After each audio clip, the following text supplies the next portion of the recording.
You're listening to episode 38 of the Confident Writer podcast with Jane Pike.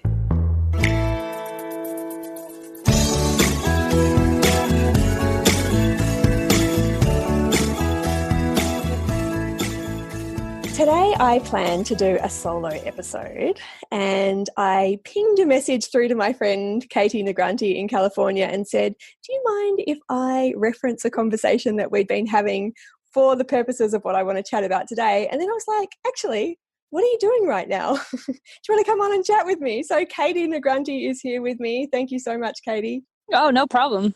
Pretty fun. Duck, your dog, is there too. I'm enjoying seeing him flash onto the screen every now and then. And then Super Horse there in the background. Can you see Super Horse? I so can. We're on video. And then you got Turtle over there too. Turtle. I was just lamenting. Katy wasn't lamenting. I said that we look like we're in the same amount of clothing, and then Katy was talking to me. Katy was talking to me about the temperature, which of course we had the whole Fahrenheit Celsius conversation. So I hopped on Google, and it turns out Katy is actually 1 degree warmer in her Californian winter than I am in my New Zealand summer right now. So just trying to compose myself. And I'm wearing a big old fluffy jacket because I'm cold and feel like such a baby. I so would be too. What I wanted to talk about today, and Katy and I have been pinging back and forth on this subject for a little while, so it seemed like a cool thing that we could both get on and have a chat about, is this idea of being okay with whatever shows up, and even taking that even further and talking about the idea of being okay with failing or failure, specifically in relation to obviously training and working with our horses, but also clinic scenarios and situations. Katy is in the position of being someone who goes to clinics herself, but is also a teacher and trainer, so has a lot of people coming to her. And I imagine that this fear of either things not going right, perhaps making a fool of yourself, if we want to be really blunt about it, just things not happening in accordance with the picture that we have in our head is a hugely limiting factor for people either not showing up or not going to stuff that they really want to go to in the first place, or just causing themselves a lot of really unnecessary worry and anxiety before, during, and after. What would you think, Katy? Yeah, so kind of what I see, personally with myself as well as other people, is like this fear or this insecurity around not feeling like you're enough, not feeling like you're good enough, you're not confident enough, you're not talented enough, skilled enough, whatever the enough part is. And it holds you back from going to clinics or competitions or, being around other people. I work with some people that they don't even want to participate in a group setting because they feel like people will laugh at them, or they feel like, their horse will do something and then it makes them look like an idiot, kind of centering around this, that insecurity of we're not good enough. And then when we do decide to take that leap and go to clinics or go to group events or competition, we set a really high standard for where we think we need to be in order to be accepted into that. Yeah, it's so interesting that whole teachable piece, because the purpose of clinics is to learn, is actually to show up where you're at and say, this is what me and my horse are in the midst of experiencing right now. Can you, with the skills that you have, help guide us to the next place, or, help work through whatever situation we're in? And instead, we seem to get into this situation where we feel like we have to arrive with everything already going on when actually it's not the purpose. Yeah, so it's almost like a vulnerability thing. So when we're truly able to be vulnerable, we can go to these clinics in a place that, we're not happy where we are. Mm-hmm. So we go to clinics, and then we're in a vulnerable enough space where we can take in what the clinic has to offer. Yeah. Versus we go to a clinic and we feel like we need to put on, the facade, or we need to put on, expectations for ourselves in order to be accepted and to be a higher member of that clinic, if that makes any sense. It totally makes sense. Be like a respected member of the group instead of being there with who you are and being able to let go of where you're not. Yeah, it's like we have an idea of these prerequisites that need to exist for us to be able to show up in the first place. The good enough prerequisites. Yeah, and then comparing ourselves with other people, other riders or other, depending on what your sport is, comparing ourselves to other people. They are much better than I am. And I think that's a little bit of a I don't know the word for it, but when we look at somebody we admire, we only see the positive qualities in them. Yeah. So we see them at their best, like what they absolutely have, the best things that they have to offer.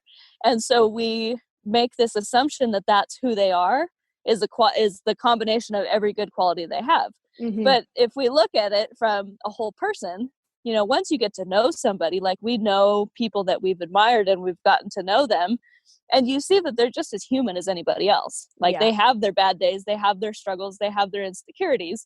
And when you get to know people on a deeper level, you realize that the people that you once admired, they're just like us. Yeah. They're just at a different level. And isn't that also what makes the relationship so interesting? I mean, I don't know, I know this is a slight tangent, but I've had friends who you go and you have conversations and you never get past a certain level, like they don't let you in past a certain place. Yeah. And it gets really dull after a while. Yeah. And it's because like you want to know when you show up for someone or something, you want everything, like you want the good, the bad and the ugly, because that's what makes life so enjoyable in a way, although that feels like a bit of a dichotomy. It's what makes us connect and what makes us progress, and that's the good stuff. Everything is the good stuff that's in there. Yeah, well, those are, when you have connections with people, it's the authentic connections where you see the good and the bad. You see them on their good days when they're winning, and you see them on the bad days when they're struggling. Yeah. And those kind of more fake relationships, you either see somebody at their worst most of the time, or you see them at their best most of the time. Like you don't see a balance in there. There's no shades in between. No, you either see kind of one extreme or the other. And, the authentic relationships are the ones you see both sides. Yeah. So absolutely. being able to have those connections with people, those authentic connections, that you see the balance in them. Yeah. So what we've been talking about, because I'm very blessed with your friendship, being able to share the good, the bad and the ugly, and you definitely hear all about it, is we have been talking about going to clinics ourselves, like on a personal level, going to clinics. And I have a situation coming up where I've got 3 different clinics over the next 3 months. And the initial reason for signing up for those was at the point where I was doing so, I had my older horse Nadia up and going, and then she got ill and I decided to take D. And it feels like the chasm between where it is that we are and going into this clinic setting feels like something that I perhaps wouldn't have done straight away or within this time frame, if that makes sense. Like it wasn't something that I anticipated for us within this time frame. However, being in the situation, I now feel kind of ready for it and simultaneously excited for it. And we've been discussing this trepidation that comes with going through that whole process. So being okay with showing up, letting go of these expectations of needing to be something or someone within that setting, and being committed to the process whilst simultaneously being fully okay with whatever presents, which is the ultimate, I think. Yeah, because you're human just like everybody else. You've shared with me, oh my gosh, I have this clinic. What do I do? And it's like, dude. Yeah, Katy, you're not supposed to say that. Katy, what are you doing?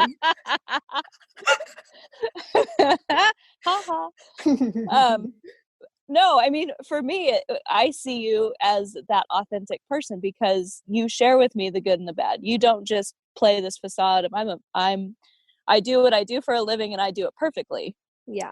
That's what I love about it. And it's not real as well. And the other thing is like the going through this process, it's not about never falling off. It's like, what do I take from this? How do I course correct? But then how do I show up differently for it next time? And there's so much liberation in that, because I had a clinic a little while back where things went totally pear-shaped, and I had a lot of shame rise off the back of that in the aftermath, not through the fault of anyone else. It was purely based on my own expectations of who I needed to be in that setting. And what Yeah. happened was that I went with this, it was unconscious as well. Like, I didn't realize that I was putting that much pressure on myself, but I went with this idea of who I needed to be. And when I didn't completely fulfill that, you know, which meant A, I wasn't responsive to what it was that was presenting in the moment, and B, I wasn't really there for my horse in the full way that I know that I'm able to be, things just shatter because it's a facade that you can't maintain. It's not based on anything you can influence. And I know that we've talked a lot about this, and you've had your own stories as well with kind of like putting yourself out there and trying new things with your horses as well. Yeah. And I think what's hard, you know, me being a professional trainer, you being a professional mental coach, you know, we go to these things, and if we're not aware of our own stuff, like if we show up and we go, okay, I'm, you know, for me example, I show up to a horse show, I'm a professional trainer, I put my stuff out there for people to see, look how good my results are. Mm-hmm. I take my horse to a show and it's not the same as what it looks like on the internet. Mm-hmm. You know, and I go into this, I'm not good enough. Who do I think I am to be here? My horse isn't the caliber that the rest of these horses are. Yeah. Like, I have no business being a trainer because I can't, you know, I'm not performing to that level. Yeah. And for me, it's, you know, talking to people like you, because you're able to help me unravel my stuff, mm-hmm. you know, and you're like, no, that's not accurate. You know, let's press the buzzer on that right now. You know, and then when you were struggling, I kind of said the same thing to you. Like, you don't need to go in there and be perfect at your job while you're learning how to do something that you're not good at. Yeah. And that's kind of, you know, that's kind of for me too. So, you know, a couple of weeks ago, I'll tell my little breakdown story, but so a couple of weeks ago, I was out, I've been getting into roping and just ranch roping so that we can get our calves doctored. You know, you do it about this time of year, and mm-hmm. your neighbors invite you, and, you know, you rope the calves, you doctor them, you let them go. And we lost, our good horse passed away just a few months ago. So I've had to like get a couple of my horses kind of up to par to be able to fulfill this job. And then I need to get up to par to be able to ride these horses and learn how to rope at the same time. So, mm-hmm. you know, going into these brandings, you know, the very first one we did was actually our own. And it was a train wreck. I mean, it was bad. It was, from my expectations, it was bad. Like, my horses were out of control and they were losing their minds. And here we're at home, and I'm thinking, if I can't do this at home, I'm not going to be able to do this anywhere. Mm-hmm. And so that it kind of started with that. And then I was out practicing, you know, and this was just a couple of weeks ago. I was out practicing because I didn't want to repeat what happened at our house to happen with the weekend coming up. We had 2 of them to go to. Mm-hmm. And so I'm out there practicing, and I can't catch a stupid steer to save my life. Mm-hmm. And there was nobody home. Our closest neighbor. I'm laughing with you, not at you. Yeah. Oh, I don't care. But nobody was home, and I live on 400 acres, and my closest neighbor is about a half a mile up the hill. Mm-hmm. So I can see him, but you can't like hear each other. I screamed at the top of my lungs, and I wasn't mad at the horse. I wasn't mad at it. You know, like, I didn't take it out on anybody, mm-hmm. but it was just like this venting of frustration. Like, just, I screamed. Yeah. And then I sat there and I thought, what if I'm never going to be good at this? Mm-hmm. Like, what if I'm going to suck at this forever? What happens if that, you know, if that's my destiny, what comes of that? Yeah. And I had this big shift, like this big epiphany of nothing happens. Mm-hmm. Like, if I'm no longer able to rope, like if I just suck forever, nothing happens. And it was like, and it's kind of it's probably kind of a negative way to put that, but I didn't know how else to put it, because it was like, what if I never miss another shot? Like, you were losing the attachment to it. Yeah. And it was just a way that it was just what I said to myself. And I sat there for a minute, and it was just like this relief came over me, like, huh, okay. Mm-hmm. So then I went back and I tried it again, and I nailed every shot I tried after that. Mm-hmm. And it was like, holy cow, that's how powerful your mind is. Like, I was going in there needing to fix my problem. Yeah. But my problem isn't really the physical skill. It's how attached to it I was to be good at it. Yeah. Because I don't want to go to the neighbors and have my horses be lunatics. I don't want to go and not be able to catch anything, like, you know, that pressure I was putting on myself. So a few days later, we go to the next branding, and the horse was still nervous, but I didn't carry the weight of I need to be good at this or she needs to be good at this. I had to remind myself, like, this isn't what I do for a living. Yeah. This isn't my specialty yet. It's not my specialty. Yeah. So I went in with like a totally free feeling, and not one time that day did I have a negative thought of what was going on. So cool. And then the next day we had another one. You don't usually do 2 days in a row because it's kind of hard on your horse. Mm-hmm. But I went to one the second day, and that was the best I've ever roped in my life. Like I threw, heel shots that I had to rope with a left-handed guy, and that just doesn't work. And I was having to throw heel shots that I've never even practiced, and I nailed 3 of them in a row. And I had never done them. And it was like, not quite those out-of-body experiences, Yeah. but it was almost like I was looking down on myself. I didn't know who I was. It's a flow experience though, right? Oh, totally. And there wasn't chemicals involved. Yeah. It's not like most people drink beer when they do this. Yeah. Yeah. You had it going on. 2 days in a row, not once did I have the feeling of I'm not good enough. Who do I think I am? My horse is being an idiot. Yeah. People are going to judge my training ability. None of that came up 2 days in a row. Yeah. And it was just that feel, it's not that I didn't care, but I just detached from an outcome. Yeah. And that I think is the actual key to liberation, where you're fully invested. It's not that you don't care, like you say, but you're unattached.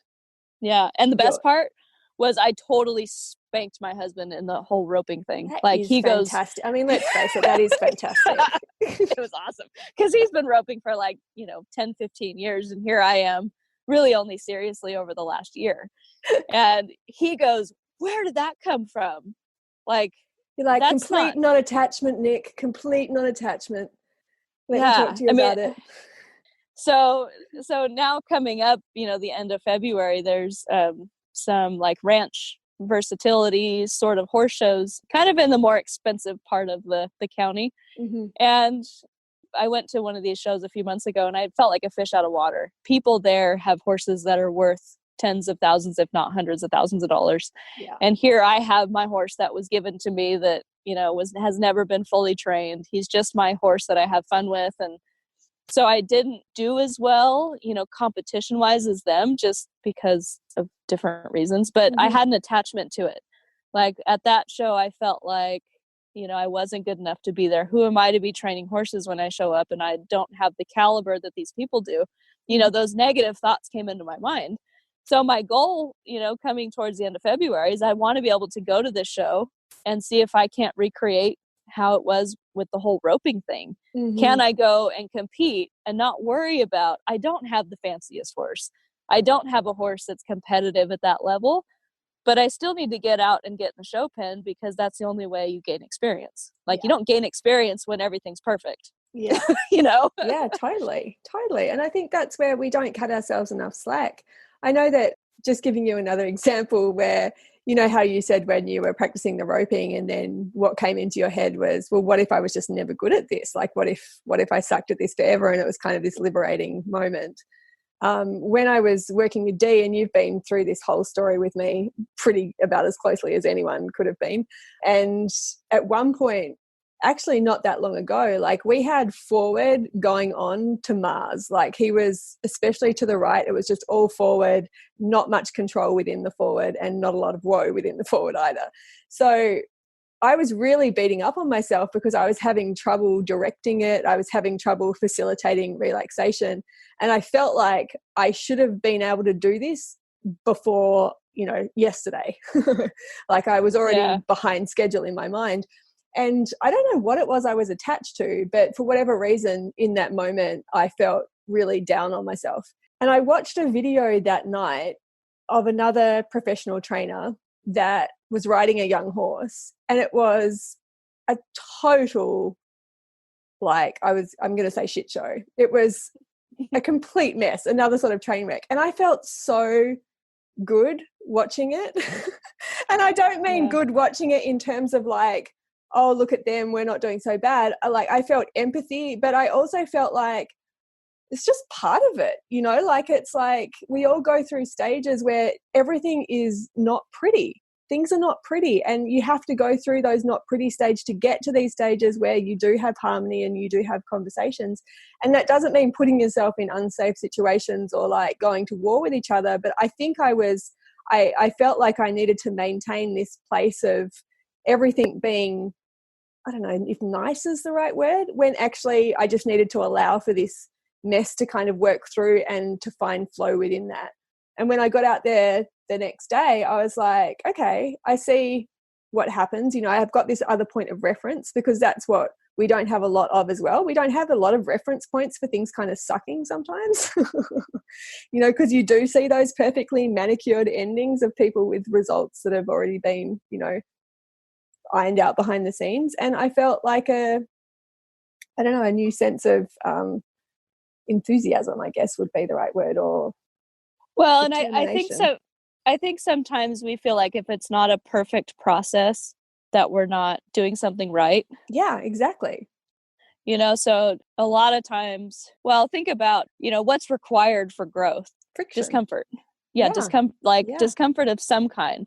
Yeah. So whether it's in frustration, or whether it's in shame, or whether it's in, you know, physical ability, you know, whatever the thing is that's keeping you from reaching that next step, there's like heartache in there, and there's ugliness, and there. So I know one of the gals on your page recently subscribed to my groundwork course, and she's working through the groundwork course, and you know, to kind of see her posts every day of, oh, this is amazing, this is really good, this is cool, today was not so good, and I'm doing something wrong, and what's going on, like, will I ever be able to do this? And not to say, I'm not, you know, saying word for word, but it's kind of that trend where we start to see results and we go, oh my gosh, I got this, I'm on fire. And then things start to get a downward spiral, and you're like, I'm not capable of doing this, I'm not good enough, I'm doing something wrong.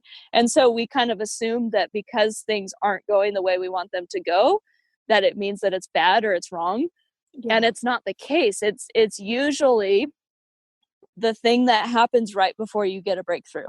Like you have to go through that resistance to either, you know, reach out and find what your answer is, to learn more, to take a step back, to maybe go back and review some things. You know, there's always a lesson in that frustration or that discomfort. Like that's, I embrace, you know, I really try to embrace those times when I scream in the middle of the arena. because, you know, you keep at it and you get to the other side of it and you go, oh my gosh, that was really good. You know, it wasn't fun, but now it's good. And I think the gift is to have enough of those moments to know that you just have to keep going. Yeah. You know, the biggest thing that deters people from making progress with their horses is the ability to be in those low moments or those stagnant moments and stay motivated. Yeah. Because just keep showing up. Yeah. Because it's not a smooth at least for me, it's not a smooth process. It's not, you know, for you? And you don't find it to be smooth? Oh, yeah.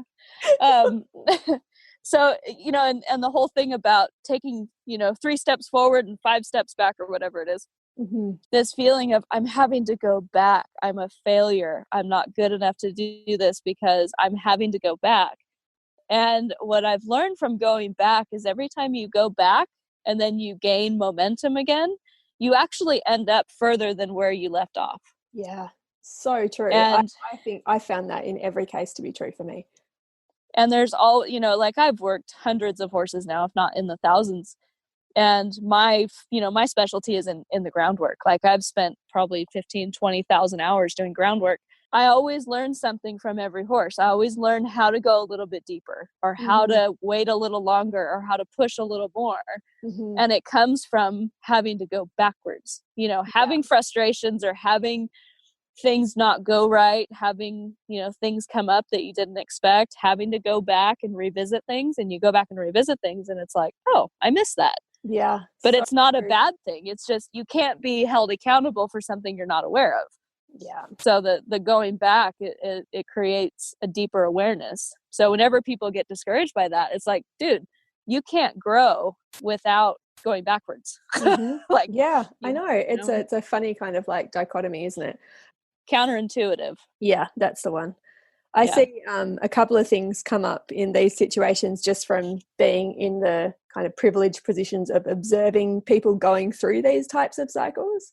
And one of the things that comes up that I've talked a little bit about on my social media channels is exit strategies, which is like typically when we come under the pump. So we're either put in a situation where our comfort zone's extended or we need to show up in some way that is pushing our buttons. We have a familiar modus operandi that we go to that provides us with that out. And it doesn't necessarily feel good, but we use it all the time. So the example that I used in one of the videos I made was I had a lady in my group who she would enroll for a lesson or a clinic, and then she would keep going right up to the last minute, and then she would cancel. And that was her way of going about things. Like as soon she would do that as a pattern.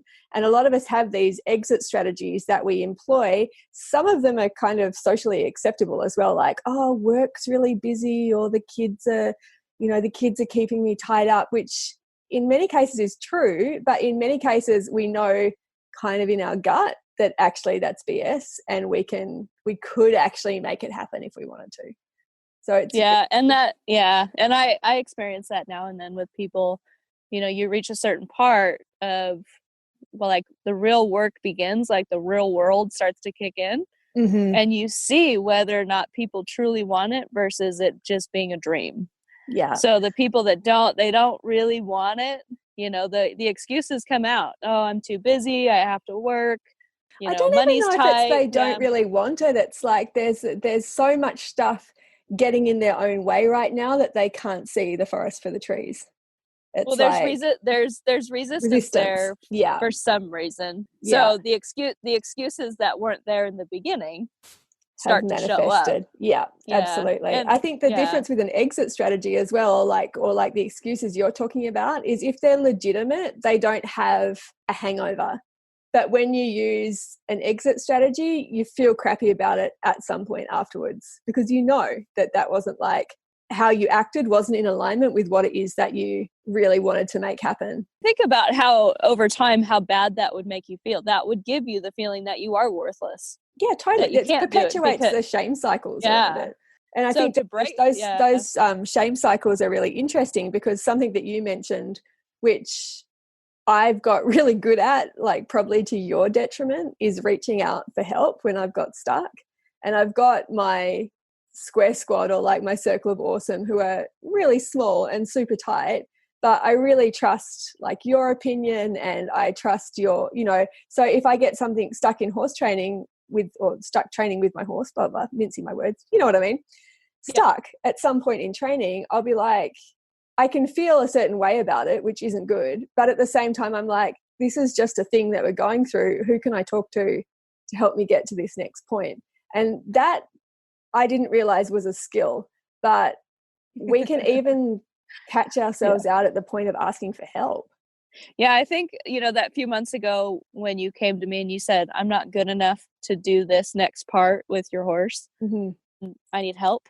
There's nothing wrong with that, because if that was, you hit that resistance wall, and if you don't have somebody, you know, I'm blessed enough to have like Warwick just 3 hours away from me. Yeah. You know, so when I had horses that I was stuck, and I'd call him and I'd say, hey, can you help me? And he's like, oh, sure, come over. He would help me get to the other side of the thing that I was stuck on.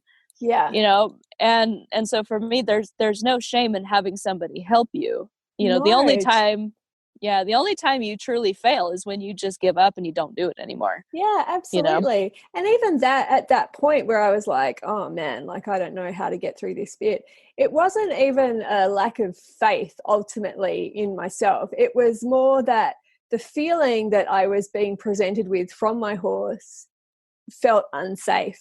And my skill set at that point wasn't encompassing enough to know which way to take it. And so that, I think a lot of us get really confused and easily kind of beat up on ourselves. And we've had this conversation before as well, overriding feelings that you're getting when you're riding, you know, like it's like, oh, it feels this way, but it's probably all in my head, or it's just because I'm not good enough. I think that if we can just stop and say, well, feeling is always communicating something of value. And if you don't feel like you can safely see that through to the other side, emotionally and physically, then let's talk to someone who can help you work that out. Yeah, exactly. And I used to kind of think I was a big chicken because I deal, like, I deal with mostly problem horses and people that bring me their horses. I can't tell you how many broken backs I've had from people bringing their horses. Yeah. The horses have severely hurt them. And so I have this vision in the back of my mind, like, oh, geez, what's this horse capable of? And I used to think I was kind of a chicken to not be getting on these horses right away. Yeah. And somebody, I don't remember if it was you or if it was somebody else, and they said if it's a fear within the person themselves, they will be fearful on any horse they get on. Yeah. They will have an issue at whatever it is, if it's trotting or cantering or riding outside or whatever the thing is. Every horse they get on will bother them. Yeah. And I went, oh, okay, well, that's not my case. Yeah. So when it's an individual, you're actually you're picking up on that animal's emotions. Yeah. And so by taking that into account and being like, okay, I feel nervous right now. I'm dreading getting on this horse, which happens to me a lot. And what I've learned, all it's doing is telling me that horse isn't ready to get on, not for where I'm capable of doing it. Yeah. Everybody is different with what they can manage when they get on a horse. There's people that get on horses that you couldn't pay me $1 million to get on. Yeah. Just you have to be willing to work where you're at. And that was a really good distinction because it took away the idea that I'm just insecure, I'm a chicken, I'm not good enough. It started to kind of unravel those feelings that I had simply because, oh, it's just intuition. I'm picking up on how the horse feels. It's murky ground as well, because we're quite disconnected from our own intuitive awareness as a rule. We've become quite heady creatures in terms of overthinking and really stewing and analyzing and breaking things down and getting stuck in the story. So I think what you're talking about is so common. No, it's totally common. And I know if I feel that way, how many other people feel that way? Exactly. Yeah. There's a whole, in the presence pathway in Joyride, I talk about fear a lot with what you're talking about right now. And the interesting, or the way that's helped me kind of navigate that territory is to think, well, is this fear that's true for the moment? Or is this fear that's coming with me? Because we did have that conversation of the fear sort of being in the rider, if you like. And that's a trauma reaction. That's a past story that's making itself known in the present, activating in our nervous system, if you like, and saying this situation isn't safe. And we radiate that feeling, even though it's not actually true for the moment. So now what I see that as is every time that comes back, and I know actually this is a result of either an identifiable past experience, because some of us have had accidents which we know have been like the game changer between how it was we felt before and how it is we feel now. You're presented with that regardless of whether you can identify why you feel like that. It's always an opportunity to renegotiate that feeling. So I think of everything now as an invitation. It's like, how is it that I can correct this emotional experience so that it's a little bit softer next time around? Yeah. And like when you were struggling with D, it wasn't that you weren't capable of doing it. You felt something that wasn't right. Yeah. And so you knew you needed to get that help for that. And that to me is like an important part, especially working with people, because I'm just a horse trainer. I'm not a mental coach, but working with people when people get fearful or insecure. A horse trainer. Sorry, I had to put you up on that. I just heard it after 10 seconds after. I'm like, dude, let's cut that just out. I'm just a horse trainer. Well, when I have to deal with more difficult clients, my mentors kind of remind me, they're like, you're not a mental coach, you're not a psychologist, just train their horse. Give those people to Jane. Yeah. It is a reality check sometimes though, because I'll have this conversation with my husband on the times. He's like, Jane, he's a 17-1 young, powerful horse. He's like, you are not a chicken. No, not at all. Yeah, no. You're on a really big, and it doesn't have to be that everyone's on a big horse, but the reality is it's a realized fear that needs to be adequately dealt with and honored, not like, oh, get on there and kind of work it out, because we know how that's going to end. You're riding a 1,250 pound farm animal that has the quickest reaction time of any land mammal. A farm animal. Oh my goodness. This is I got a lot of I just have to take a moment. This exquisite four-legged creature of magnificence has been reduced to a farm animal. I mean, not that there's anything wrong with farm animals, but I'm in unicorn territory right now.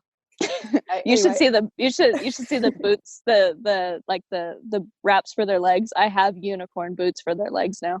I know you do. They're awesome. Do you have animal print? I got like cowhide ones, and then I have the unicorn ones. I half suspected you might have giraffe ones. I do have giraffe. They're a few years old, but yeah, I put those on the thoroughbreds that have their head up in the air. I put those on there. And then they graduate to the unicorn ones. They go from being a zoo animal to a unicorn. Yeah. It's magnificent. But we think about what we're trying to ride. You know, we're riding an animal that is not designed to get along with them. Yeah.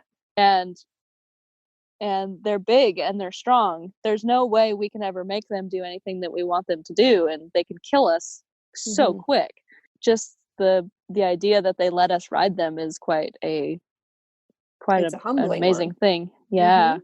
Yeah. So listening to that intuition and riding your horse where you're at. You know, you don't have to be where somebody else is, or you don't have to feel like you need to be where somebody else is. Yeah. And I think a lot of fear and insecurity in people comes from feeling like they need to be somewhere else, that they need to be riding, or that they need to be competing, or that they need to be trail riding or whatever to fit in.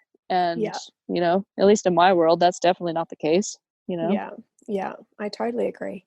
I had another conversation with someone I was working with recently, actually, and it's kind of the opposite side of the spectrum from what it is that we're talking about. And I guess also an easy hole to fall in, and that is false bravado or false confidence, where you are maintaining this facade of totally having it together, of being completely attached, if it's competitively, to winning, and not wanting to entertain the idea that there could be any other possibility than actually being able to follow through and be at the top of the pool at the end of the day.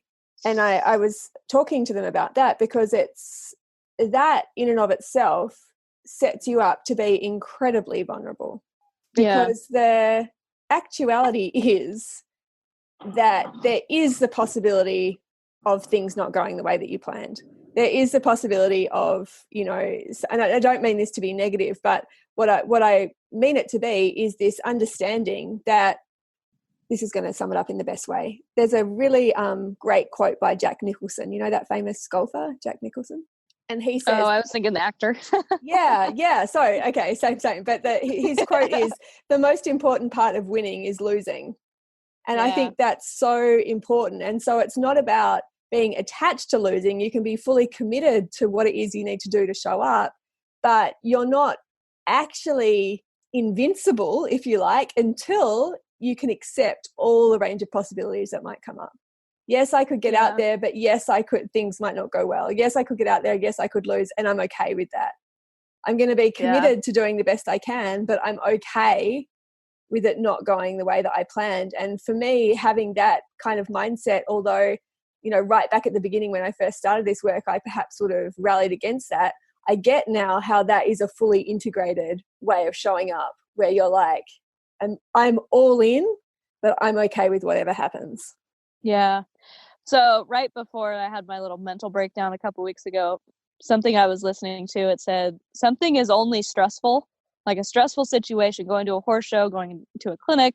It's only a stressful situation if we put the pressure on ourselves to be perfect, or to be have, you know, if we put the expectations on ourselves. Otherwise, you're just going somewhere different, doing the same thing you always do. And it's just that pressure that we put on ourselves that causes us to kind of fall apart a little bit. Yeah. So that was that helped me in part of my, you know, if I suck at this, what happens? If I go into these things and take that pressure off of who I think I need to be, I'm a lot more successful, because I can just do what I do at home. Yeah. You know? And it's also, it's not, I mean, I completely appreciate what you're saying and agree. Like, it's that idea of, you know, if we suck at this, we're okay anyway. But even beyond that, it's like what we're actually saying to ourselves is we're worthy of showing up as we are now, and that we accept where we are now. Yes. And to me, that's the biggest piece. It's like when I think about going to these clinics with Dee and any apprehension that I felt, which actually has dissolved since I've kind of had these conversations and adopted a different mindset about going into it. And that is how we show up is actually just where we're at. And I am totally fine with where we're at. Like I am even proud of where we're at. And then I'm here in this teachable space, ready with my heart and mind open to take whatever you want to bring to me. And we'll just make the best of that situation. And that feels like a really exciting way of going into it. I mean, that feeling I had those 2 days, you know, it was such a free feeling. It was I felt confident, I felt happy, I felt, you know, all of these positive things that people tell you need to feel. You know, I was actually living that because I let go of the idea I need to be somebody other than who I was. They're byproducts. You know? Hey, they arise. They're like an atmosphere that arises out of letting go of all this stuff. Yeah, absolutely. What other people think, what we should be, that we're not good enough, that our horses need to be this, that, or the other. It's just layer upon layer of stuff that is so unnecessary. Pretty fun to realize. It is. It is. And to feel, not just to realize, but to feel, that's like next level, because you can realize it and go, I know I shouldn't do this. I know I shouldn't do that. But when you're actually like, I get it.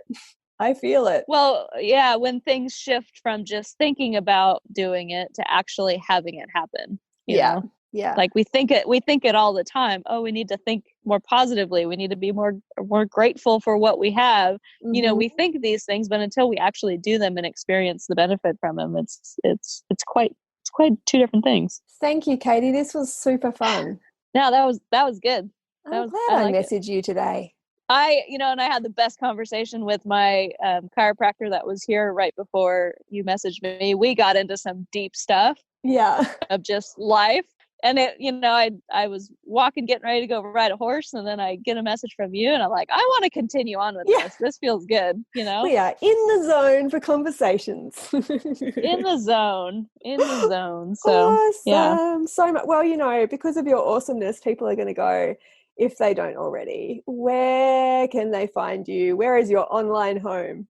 Talk to us. I got multiple places. So I'm mostly on Facebook. That's kind of where my, a lot of my attention goes to. So I have multiple different pages from there, which I think you can probably like post the links to those. And then in the last, probably little over a year now, I've been doing more online courses. Maybe it's been 2 years. No, it's been 2 years now. Going more the route of like, video courses, which I know there's a lot of them out there, but a lot of people that I help, they want to continue on with the lessons that we do.